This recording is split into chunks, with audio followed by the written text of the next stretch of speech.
ഇവിടെ നിന്നുള്ള ചില സ്ഥാപനങ്ങളിൽ നിന്ന് മാലിന്യം ചെറുപുഴയിലേക്ക് പോകുന്നു എന്ന പരാതിയൊക്കെ കിട്ടിയിട്ടുണ്ട്. അങ്ങനെ അത്തരത്തിലുള്ള എല്ലാ സ്ഥാപനങ്ങൾക്കും ഞങ്ങൾ നോട്ടീസ് കൊടുക്കാൻ തീരുമാനിച്ചിട്ടുണ്ട്. UGS ഗോൾഡ് ലോൺ വാർഷിക പലിശ 4% മാത്രം. മാമാങ്ക ചരിത്രത്തോളം പ്രാധാന്യമുള്ള ശ്രീ തിരുമാന്താംകുന്ന് ഭഗവതി ക്ഷേത്രത്തില് പൂജാരിമാർക്ക് അംഗശുദ്ധി വരുത്തി അവരെ ശരീരശുദ്ധിയാക്കി പൂജ ചെയ്യാൻ പോകാൻ പറ്റാത്ത അവസ്ഥയിൽ ഈ ആറാട്ടുകടവിലെ വെള്ളം മലിനമായിരുന്നു. അതുകൂടാതെ ചെറുപുഴയിലെ ഈ പെരിന്തൽമണ്ണയിൽ നിന്നും പല ഭാഗങ്ങളിൽ നിന്നും സ്ഥാപനങ്ങളിൽ നിന്നും മാലിന്യം ഒഴുക്കിവിട്ടാണെന്നുള്ള ആരോപണം ഉണ്ടായിരുന്നു. അത് നാട്ടുകാർ പരാതിപ്പെട്ടിരുന്നു, കളക്ടർക്ക് പരാതി കൊടുത്തു. അങ്ങനെ ചെറുപുഴ മാലിന്യം പൂർണ്ണമായിട്ടും നീക്കം ചെയ്യാനും ചെറുപുഴ സംരക്ഷിക്കാനും ഒരു തീരുമാനമെടുത്തിട്ടുണ്ട്. ഇന്ന് ബ്ലോക്ക് പഞ്ചായത്തില് നഗരസഭയിലെ ഉദ്യോഗസ്ഥര് പിന്നെ അങ്ങാടിപ്പുറം പഞ്ചായത്തിലെ ഭാരവാഹികളൊക്കെ പങ്കെടുത്തൊരു യോഗം നടന്നു.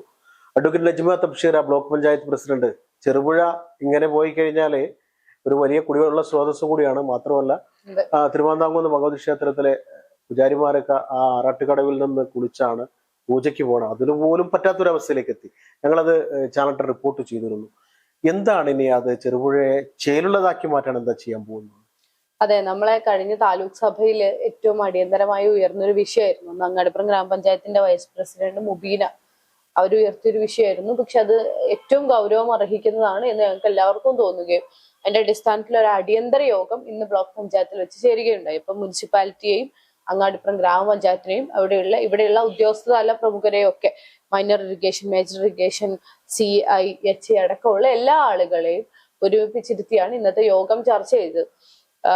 ചെറുപുഴയിലെ മാലിന്യ പ്രശ്നം കുറച്ചു കാലങ്ങളായി ഉള്ളതാണെങ്കിലും ഇപ്പൊ അത് വളരെ രൂക്ഷമാണ്. ആളുകൾക്ക് തൊട്ടപ്പുറത്തുള്ള കിണറുകളെയും കുടിവെള്ള സ്രോതസ്സുകളെയും വരെ ഈ മാലിന്യ പ്രശ്നം ഭയങ്കരമായി ബാധിക്കുന്നു. വളരെ ദുർഗന്ധമുണ്ട്. അത് വലിയ വിഷയമാണ്. അവിടെ സഹിക്കാൻ പറ്റാത്തൊരു ദുർഗന്ധമുണ്ട്. ഇപ്പൊ അടിയന്തരമായിട്ട് നമ്മള് ഏറ്റെടുത്തൊരു വിഷയം എന്ന് വെച്ചാൽ ഈ പൂജാരിമാർക്ക് അവരുടെ പൂജ ചെയ്യാൻ ഇതിൽ മുങ്ങി കുളിച്ച് വേണം മുന്നോട്ട് പോകാൻ. അത് കണ്ടിരിക്കുന്ന ഒരു മനുഷ്യന്മാർക്കും അങ്ങനെ ഒരു അത് നമുക്ക് ഉൾക്കൊള്ളാനാവില്ല. വിശ്വാസികൾക്ക് മാത്രമല്ല നമുക്ക് പോലും ഉൾക്കൊള്ളാൻ. കഴിഞ്ഞ ദിവസം ഞങ്ങൾ പോയിരുന്നു, നമുക്ക് പോലും സങ്കടം തോന്നിപ്പോയി. ഈ മാലിന്യ വെള്ളത്തിൽ വേണമല്ലോ ഈ പൂജാരിമാര് വിശുദ്ധ കർമ്മം ചെയ്യാൻ വേണ്ടി അമ്പലത്തിനകത്ത് ദേവിയുടെ അടുത്തേക്ക് ഭഗവതിയുടെ അടുത്തേക്കൊക്കെ പോകുന്നത്. അപ്പൊ അത് അവിടെയുള്ള ആളുകളൊക്കെ വളരെ സങ്കടത്തോടു കൂടി ഞങ്ങളോട് പറഞ്ഞിരുന്നു. അതിനൊക്കെ ഒരു പരിഹാരം എത്രയും പെട്ടെന്ന് ഉണ്ടാവണം. തീർച്ചയായും. അതുകൊണ്ട് തന്നെയാണ് നമ്മൾ ഇത് അടിയന്തര വിഷയമായിട്ട് ഏറ്റെടുത്തിട്ടുള്ളത്. കാരണം ഇനിയിപ്പോ പൂരമൊക്കെ വരാൻ പോവാണ്. അതിന്റെ സ്വാഭാവികമായിട്ട് അവരുടെ ആരോഗ്യം നമ്മളുടെ ഏറ്റവും വലിയ പ്രയോറിറ്റിയാണ്. അതുകൊണ്ടാണ് ഞങ്ങളുടെ അടിയന്തര വിഷയമായിട്ട് ഏറ്റെടുത്തത്. അപ്പൊ ഇന്ന് ഉദ്യോഗസ്ഥരെയും ജനപ്രതിനിധികളെയും മാധ്യമ പ്രവർത്തകരെയും സന്നദ്ധ പ്രവർത്തകരെയും ഒക്കെ ചേർത്ത് നമ്മളൊരു യോഗം ചേർന്നു. ഇന്ന് മുതൽ ഏറ്റവും പരമാവധി ഇന്ന് മുതൽ അടുത്ത 20-ാം തീയതി വരെ നമ്മളൊരു ക്യാമ്പയിൻ റൺ ചെയ്യാൻ തീരുമാനിച്ചിട്ടുണ്ട്. ആളുകൾ ഇതുമായി ബന്ധപ്പെട്ട് ബോധവൽക്കരിക്കാൻ. ഇവിടെ നിന്നുള്ള ചില സ്ഥാപനങ്ങളിൽ നിന്ന് മാലിന്യം ചെറുപുഴയിലേക്ക് പോകുന്നു എന്ന പരാതിയൊക്കെ കിട്ടിയിട്ടുണ്ട്. അങ്ങനെ അത്തരത്തിലുള്ള എല്ലാ സ്ഥാപനങ്ങൾക്കും ഞങ്ങൾ നോട്ടീസ് കൊടുക്കാൻ തീരുമാനിച്ചിട്ടുണ്ട്. അടുത്ത ദിവസങ്ങളിൽ തന്നെ അങ്ങനെ എന്തെങ്കിലും ആക്ഷൻ അവരുടെ അടുത്ത് നിന്നുണ്ടെങ്കിൽ അതിൽ നിന്ന് പിന്മാറണം എന്നാവശ്യപ്പെട്ടുകൊണ്ട്. കാരണം അടുത്ത 20-ാം തീയതി ഇന്ന് ഞങ്ങൾ ഒരു അടിയന്തര ടാസ്ക് ഫോഴ്സ് MLA-മാരുടെയും ജനപ്രതിനിധികളുടെ ഉദ്യോഗസ്ഥരുടെയും ഒക്കെ നേതൃത്വത്തിൽ അടിയന്തര ടാസ്ക് ഫോഴ്സ് രൂപീകരിച്ചിട്ടുണ്ട്. അപ്പൊ അതിന്റെ ഒരു റിവ്യൂ മീറ്റിംഗ് നമ്മൾ അടുത്ത 20-ാം തീയതി ചേരും. അത് കഴിഞ്ഞ് പിറ്റേ ദിവസം തന്നെ നമ്മളിവിടെ ഒരു സ്ക്വാഡ് ഇറങ്ങും. പോലീസിന്റെയും HAയുടെയും ഒക്കെ നേതൃത്വത്തിൽ ഒരു സ്ക്വാഡ് ഇറങ്ങും. സ്പോട്ട് ഫൈൻ അടിക്കാനാണ് തീരുമാനം. അങ്ങനെ ആരെങ്കിലും ചെയ്യുന്നുണ്ടെങ്കിൽ അടിയന്തരമായി അപ്പൊ തന്നെ ഇടപെടുകയും സ്പോട്ടിൽ തന്നെ ഫൈൻ അടയ്ക്കുകയൊക്കെ ചെയ്യണം എന്ന് തന്നെയാണ് തീരുമാനം. അതിനു മുമ്പ് വ്യവസായികളുടെയും മർച്ചന്റ് അസോസിയേഷന്റെയും ഒക്കെ ഏകോപനം ഉണ്ടാക്കുകയും അത്തരത്തിലുള്ള പ്രവർത്തികൾ ഇല്ലാതാക്കാനുള്ള പ്രവർത്തനങ്ങളൊക്കെ ഈ വരുന്ന 20-ാം തീയതി വരെ നമ്മൾ ചെയ്യാനും തീരുമാനിച്ചിട്ടുണ്ട്. അവരുടെ സഹകരണത്തോടു കൂടി തന്നെ മുന്നോട്ട് പോകാനാണ് തീരുമാനം. മുനിസിപ്പാലിറ്റിയും അങ്ങാടിപ്പുറം ഗ്രാമപഞ്ചായത്തും അതിന്റെ ഒരു ചീഫ് പാർട്ട്ണർഷിപ്പിലും പെരിന്തൽമണ്ണ ബ്ലോക്ക് പഞ്ചായത്തും ഒക്കെ അങ്ങനെ തന്നെ മുന്നോട്ട് പോകാനാണ് തീരുമാനിച്ചിട്ടുള്ളത്. അടുത്ത 26-ാം തീയതി നമ്മുടെ റിപ്പബ്ലിക് ഡേ ദിനത്തിൽ ഒരു മാസ് ക്യാമ്പയിൻ ആയിട്ട് നമ്മൾ ഏറ്റെടുക്കണം എന്ന് വിചാരിക്കുന്നു. കാരണം ഞാനൊരു കാര്യം പറയട്ടെ, ഇപ്പൊ സംസ്ഥാന സർക്കാരിന്റെ നേരത്തെ ഈ മാലിന്യം തള്ളുന്നവരെ കണ്ടെത്തുന്നവർക്ക് ഫോട്ടോ എടുത്ത് അയച്ചാൽ സമ്മാനം കൊടുക്കുന്ന ഒരു പരിപാടി അത് ജനങ്ങളെ ഏറ്റെടുത്തു കഴിഞ്ഞപ്പോൾ പല ഭാഗത്തും മാലിന്യം തള്ളലൊക്കെ കുറഞ്ഞു. ഇതിനങ്ങനെ ഒരു സംഭവം എന്തെങ്കിലും ഒരു സമ്മാനം കൊടുക്കൽ കണ്ടെത്തുന്നവർക്ക് ആരറിയിക്കാതെ ഒരു സമ്മാനം കൊടുക്കുന്ന പരിപാടി അങ്ങനെ എന്തെങ്കിലും ചെയ്തുകൂടെ? ചെയ്യുന്നുണ്ട്, തീരുമാനിച്ചിട്ടുണ്ട്. അത് കാരണം അങ്ങനെ മാലിന്യം തള്ളുന്നതുമായി ബന്ധപ്പെട്ട് വിവരം തന്നാൽ അവർക്ക് സമ്മാനം കൊടുക്കുന്നു എന്ന പദ്ധതി തന്നെ നമ്മുടെ ക്യാമ്പയിന്റെ ഭാഗമായിട്ടുണ്ട്. ആരെങ്കിലും ഈ ചെറുപുഴയിലേക്ക് മാലിന്യം തള്ളുന്നതിനെ കുറിച്ച് ഫോട്ടോ എടുത്തോ അല്ലാതെയോ നമ്മൾ അറിയിക്കുകയാണെങ്കിൽ അവർക്ക് ചെറിയൊരു തക്കതായ ഒരു പാരദേശം. പ്രതിഫലം കൊടുക്കുമെന്ന് തന്നെയാണ് നമ്മുടെ ക്യാമ്പയിന്റെ ഒരു തീരുമാനം. ചേലുള്ള ചെറുപുഴ എന്ന് പറയുന്ന ക്യാമ്പയിന്റെ ഒരു തീരുമാനം അങ്ങനെ തന്നെയാണ്.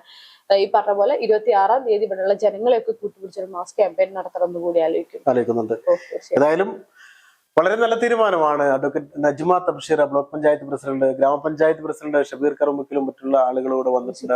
മുനിസിപ്പൽ ചെയർപേഴ്സൺ അവർക്ക് ഇന്ന് എത്താൻ സാധിച്ചിട്ടില്ലെങ്കിലും ബന്ധപ്പെട്ട ഉദ്യോഗസ്ഥർ വന്നിരുന്നു.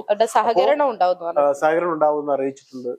ചെറുപുഴ എന്നത് മാത്രമല്ല, അങ്ങാടിപ്പുറം ശ്രീ തിരുമാന്താംകുന്ന് ഭഗവതി ക്ഷേത്രത്തിലെ പൂജയുമായി ബന്ധപ്പെട്ട് മാലിന്യ വെള്ളത്തിൽ കുളിക്കേണ്ടി വരുന്ന ആ പൂജാരിമാരുടെ അവസ്ഥ, അതുകൂടാതെ ചുറ്റുവട്ടത്തുള്ള ആ ചെറുപുഴ കടന്നു പോകുന്ന എല്ലാ ഭാഗത്തും ഒരു കുടിവെള്ള സ്രോതസ് കൂടിയാണ്.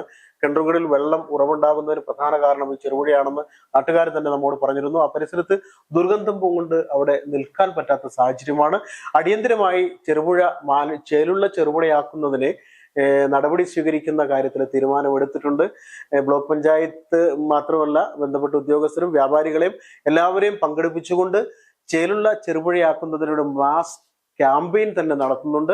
പിന്നെ പ്രത്യേകം ശ്രദ്ധിക്കേണ്ടത്, ആരെങ്കിലും മാലിന്യം ചെറുപുഴയിലേക്ക് തള്ളുന്നുണ്ടെങ്കിൽ ആരെങ്കിലും മൊബൈൽ ക്യാമറയിൽ പകർത്തി രഹസ്യമായിട്ട് ഇങ്ങോട്ട് അയച്ചു കൊടുത്താൽ എന്തെങ്കിലും സമ്മാനം കിട്ടും. വെറും സമ്മാനമല്ല, നല്ല സമ്മാനം കിട്ടും. അതായത് പ്രതിഫലം കിട്ടും. ഉറപ്പിച്ചോ. ആർക്കെങ്കിലും വേണമെങ്കിൽ ഇതിലങ്ങോട്ട് ചേരാം. ആരെങ്കിലും ചെറുപുഴയിലേക്ക് മാലിന്യം തള്ളുന്നവരുണ്ടെന്ന് കണ്ടെത്തി രഹസ്യമായിട്ട് പോയിട്ട് ഒരു പടം എടുത്തിട്ട് ഇവിടെ കൊണ്ടുവന്ന് കൊടുത്താൽ മതി. അപ്പോൾ അവർക്ക് നല്ല കനത്ത പിഴ വരും. അത് വേറൊരു കാര്യം. ഏതായാലും ചേലുള്ള ചെറുപുഴയ്ക്കുള്ള ഈ ക്യാമ്പയിൻ, ഈ യോഗത്തിന് ശേഷമുള്ള ഈ തീരുമാനങ്ങൾ നാടിന് ഏറ്റവും പ്രയോജനപ്രദമാണ്. ഏറ്റവും കൂടുതൽ ജനങ്ങൾ ആഗ്രഹിച്ചൊരു കാര്യമാണ്. അത് എത്രയും പെട്ടെന്ന് നടപടിയിലേക്ക് കടക്കുമെന്ന് തന്നെയാണ് അവർ ഉറപ്പു നൽകുന്നത്. അങ്ങനെ വികസന കാര്യങ്ങളിലായാലും നാടിന്റെ നന്മയ്ക്കുള്ള കാര്യങ്ങളിലായാലും ഒരുമിച്ച് നീങ്ങാൻ കഴിയട്ടെ എന്നാണ് ഞങ്ങൾക്ക് ആശംസിക്കാനുള്ളത്. ക്യാമറമാൻ ഷാഹിദ് കക്കോത്തിനൊപ്പം ജബാർ വേണ, channel 10, Perinthalmanna. UGS gold loan വാർഷിക പലിശ 4% മാത്രം.